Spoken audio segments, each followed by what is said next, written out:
Hey there. Welcome to another poetry lesson. This one featuring my favorite band of all time, the Beatles. La da da da da dum dum da.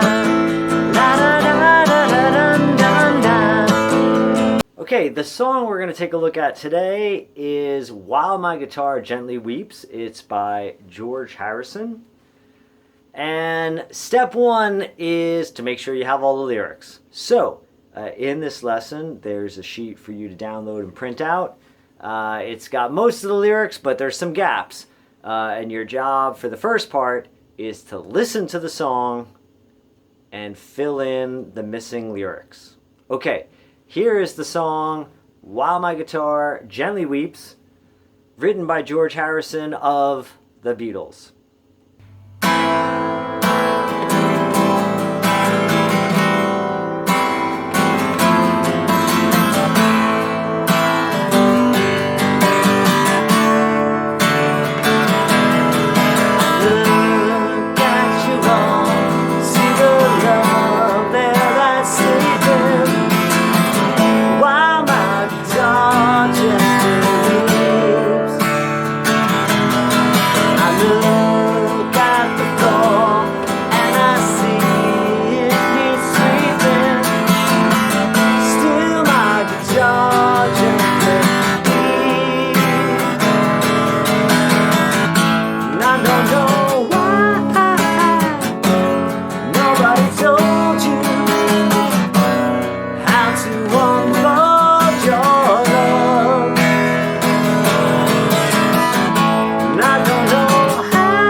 Okay, hopefully you got all the lyrics now.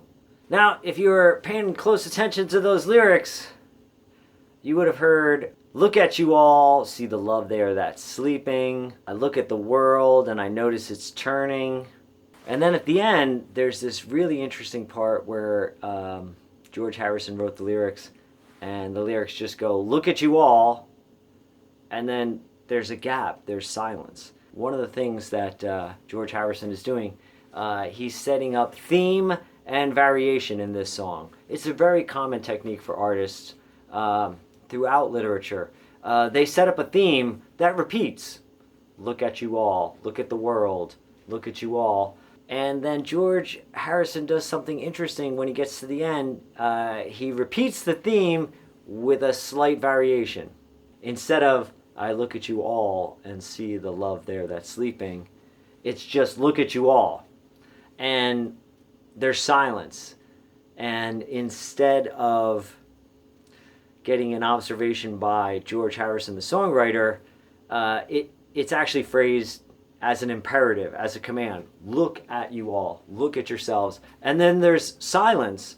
There's a moment there for us to look at ourselves and engage in some self-reflection, to think about the meaning of the song.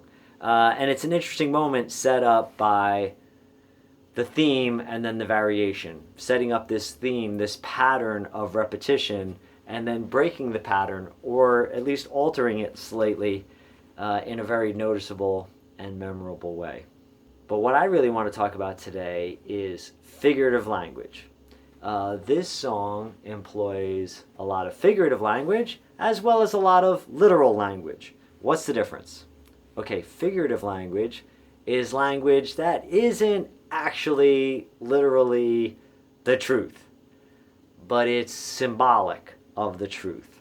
George Harrison uses a lot of metaphor and he uses a lot of personification, both examples of figurative language. So here's step 2 of the process. Go back through the lyrics, and for each line, mark down whether it's figurative or literal. Okay, what you should do is pause the video here and give yourself a little bit of time to analyze these lyrics. Go! Okay, take a look at the first line of the song. I look at you all, see the love there that's sleeping. Literal or figurative? Okay, it's figurative language. What type of figurative language? Well, I would call that personification. Love isn't a person, so it doesn't actually sleep. I remember a couple of years ago, I had a student who mispronounced personification. He just put the stress in the wrong place and he said personification. And I actually like that mispronunciation a lot because it reminds us what exactly personification is. It's personification. It's when you take something that's not a person, but you describe it as if it has human characteristics, as if it is a person. Love is not a person. It's an abstract idea. It's an emotion. It's a feeling. Love doesn't actually literally go to sleep. So what does George Harrison mean when he takes love and he gives it this human quality of sleeping? Can you interpret this figurative language? What he means is your love is like a sleeping person. It's dormant. It's inactive. It's not being used. It's not accomplishing anything. The next interesting piece of figurative language is actually the title of the song. It's when George Harrison sings, "While my guitar gently weeps." Okay, once again, a guitar is not a person. Guitars don't actually cry, but he describes his guitar as weeping, as crying. What does he mean by that? Well, he's taking his guitar and he's describing it as if it is person-like, as if it's crying, as if it's weeping, as if it is sad about the state of the world, the state of world affairs, the way we're all interacting with each other. There's love that's sleeping, love that's dormant, love that's not being used, and now the guitar itself is embodying that by crying. That actually brings us to discussing the tone. A lot of times we talk about tone in works of art, in works of literature, and in music. What is the tone of the piece? Well, if the guitar is weeping, it's sad, it's somber, it's questioning. Now, that tone comes in part from the lyrics, but we're actually talking about a song here. There are other elements to the song, and one is the music. What contributes to this sad tone of this song? Well, part of it is the fact that the song is written in the key of A minor. In music, you have major chords And for some reason they are bright and happy sounding. And then you have minor chords, and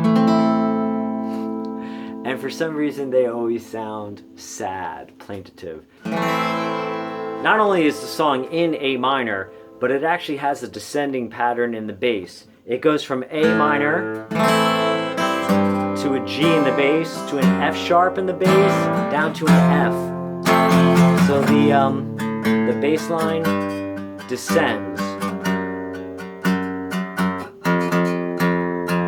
And it's that descending pattern that also kind of deflates or depresses the mood of the song. Here's something else about figurative language. You're in high school now, and we actually expect you to do more when you're analyzing literature than just identify figurative language. Oh, look, I found a metaphor. Oh, look, I found a simile. Oh, look, I found some personification.